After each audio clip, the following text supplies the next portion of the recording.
네, 안녕하십니까. 저는 최용훈 국어전문학원 고덕점에서 고1 학생들 담당하고 있는 강사 최성중이라고 합니다.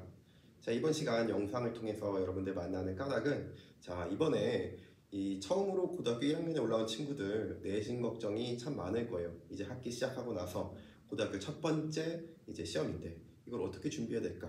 이제 한 번도 겪어보지 않았던 학교였기 때문에 이걸 준비하는데 막연한 고민이 당연히 있을 거라고 생각이 듭니다. 자, 그렇기 때문에 이번 영상을 통해서 이 내신 대비 어떻게 하면 좋을지 제가 한번 준비해봤습니다. 자, 2024년 우리 고1 첫 번째 시험이라는 게 너무나 중요하죠. 일단 첫 번째로 고등학교 올라와서 처음으로 보는 시험이기 때문에 이 시험의 중요성, 우리 첫 단추도 잘 깨워야 된다는 말이 있듯이 이 시험을 좀 잘 봐놔야 그 경험을 바탕으로 나머지 시험도 자신감 있게 볼 것입니다. 근데 단지 이것 때문만이 아닙니다. 우리 올해 고1이 되는 친구들은 다른 학년에 비해서 좀 독특한 경우를 할 수 있어요. 좀 특별할 수도 있겠죠. 왜냐하면 우리 친구들이 열심히 3년 동안 준비해서 수능 시험을 치게 되면 혹여나 만족할 만한 점수가 나올 수도 있겠지만 만족하지 못할 점수가 나올 수도 있습니다.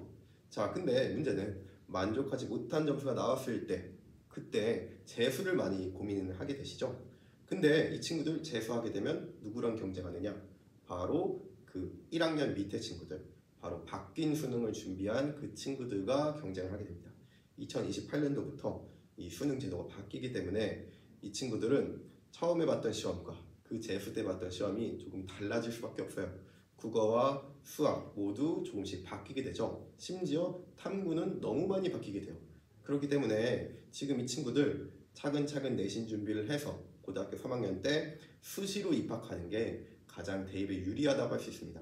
그렇기 때문에 우리 이번 고1 첫 번째 내신 시험 너무나 중요하겠죠? 그래서 이거 어떻게 준비하면 좋을지 다음에 한번 보도록 하겠습니다. 자, 우리 배재고 친구들 같은 경우에는 우리 배재고 친구들 자율형 사립고등학교이기 때문에 다른 국립고등학교와 당연히 차이가 있겠죠. 우리 가장 큰 차이라고 한다면 내신의 시험 범위에 있습니다. 이 배재고 같은 경우에는 교과서 위주의 출제보다는 그 해가 아닌 그 작년에 치러졌던 3월 고1 학력평가가 시험에 있어서 가장 중요한 출제 범위가 됩니다. 이 점이 배재고를 준비하는 데 있어서는 가장 중요한 포인트라고 할 수 있겠죠. 자, 그래서 이 배재고 친구들은 단순히 교과서 위주의 학습이 아니라 학력평가를 잘 분석하고 그걸 뜯어보는 것이 이 배재고 내신 준비에 있어서 가장 중요한 키포인트입니다.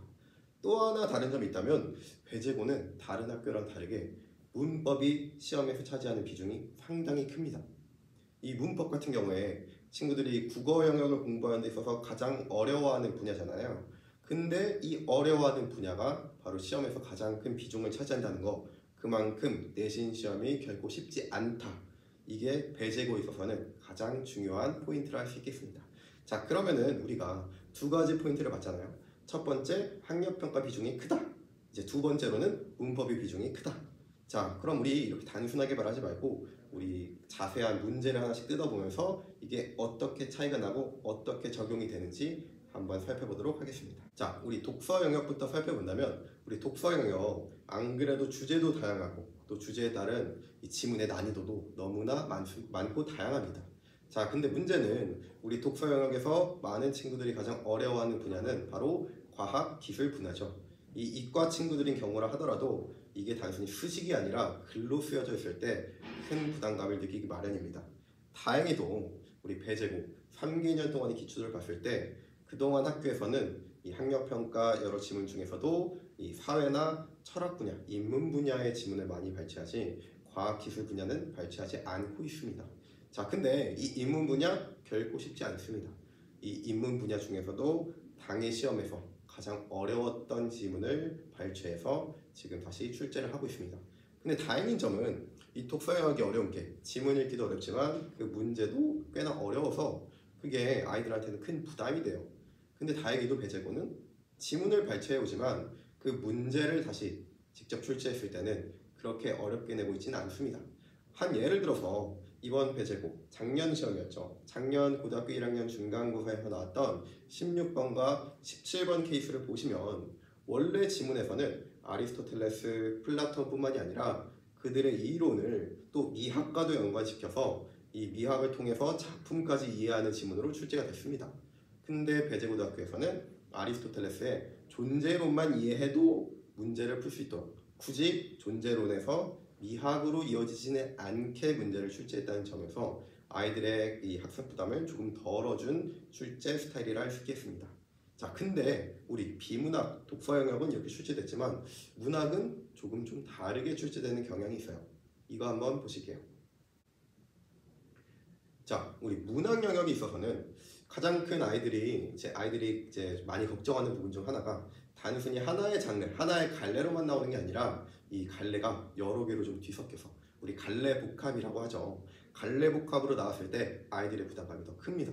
그러다 보니 이번 수능에서도 계속 좀 강조되고 있는 게 문학의 난이도를 높이는 부분이었잖아요. 이 문학의 난이도를 높이는 부분에서 애들이 갈래 복합이 조금씩 출제되기 시작하면서 아이들이 갈래적 특성과 내용을 함께 이해하는 게 큰 부담이 있었습니다. 근데 배제고 같은 경우에는 고3 학력평가에서 본래 다른 갈래로 갈래끼리 출제되었던 것을 합쳐서 음문과 산문을 나누되 음문 안에서는 현대시와 고전시가 또 산문에서는 고전 산문과 현대 산문이 같이 묶여서 출제되고 있습니다. 다시 말해서 원래는 하나의 갈래로 출제된 것을 갈래 복합으로 출제함으로써 난이도를 좀 높였고요. 이렇게 함으로써 아이들이 단지 국어를 감으로 푸는 게 아니라 갈래의 특성과 그 개념을 명확히 이해하고 있는 친구들만이 문제를 풀 수 있도록 조금 난이도를 높였다고 볼 수 있습니다.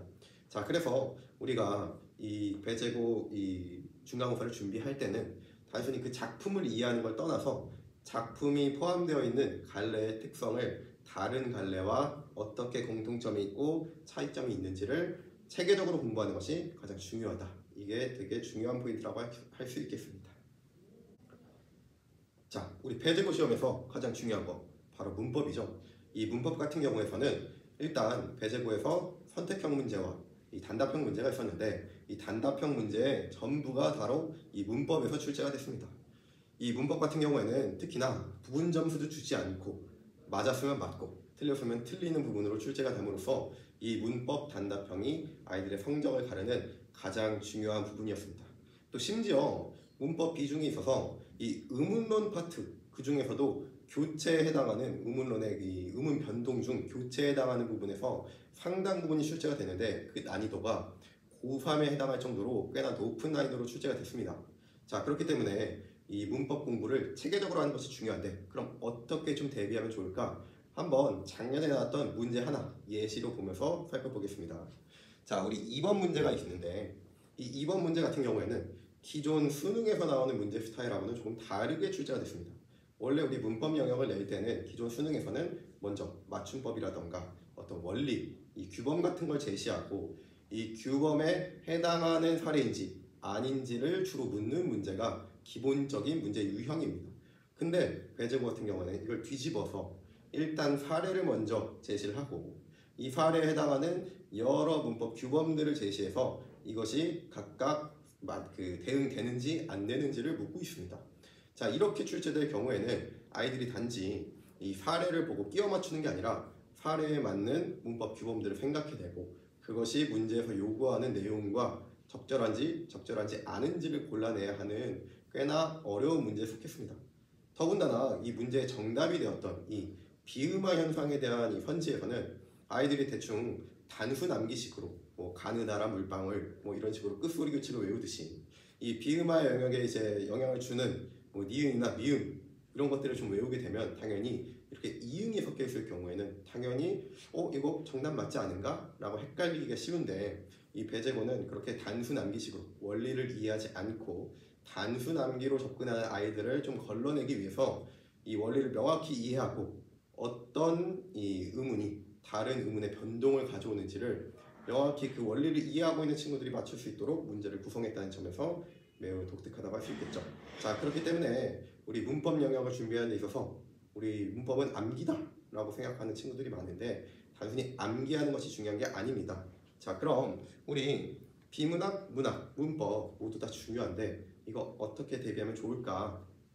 자, 일단 우리 배제고 같은 경우에는 이 전년도 학력평가가 출제된다고 했잖아요. 이 학력평가를 아이들이 단순히 문제를 풀어보고 정답을 맞춰보는 것만으로는 부족합니다. 이 단순히 문제를 푸는 것에서 떠나서 이 나왔던 지문을 철저히 분석하고 이해하고 문학 작품은 그 관례적 특성을 이해하고 심지어는 하나의 작품이 출시되더라도 그 작품의 작가와 관련된 어떤 배경이라든가 그런 걸 우리 작가론이라고 하는데 작가론적 이해와 함께 또 작품이 포함되어 있는 관례의 특성들을 함께 좀 공부를 해야지만 그 출제됐던 모의고사에 대한 완벽한 대비를 할 수 있겠습니다.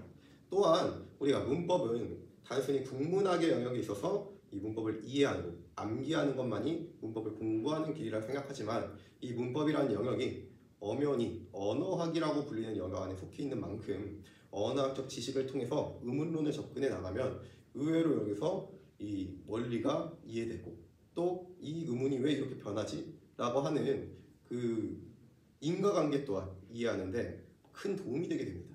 자, 그래서 우리 학원에서는 단순히 국문법을 가르치고 암기시키는 것이 아니라 이 국문법을 언어학적으로 접근하는 원리 그걸 통해서 아이들이 이해를 통해서 당연히 암기가 될 수 있게끔 도와주고 있습니다. 자, 그래서 좀 어렵게 내는 배제고 문법 문제 우리가 단순히 교과서적으로 접근하는 게 아니라 이 문법이 왜 이런 식으로 이 규칙이 되었는가 이거를 한번 수업 시간 때 아이들이 직접 이해하면서 암기해 나가는 수업을 듣기만 해도 자동으로 같이 암기가 되는 그런 문법 수업 준비하고 있으니까 많은 관심 부탁드리겠습니다.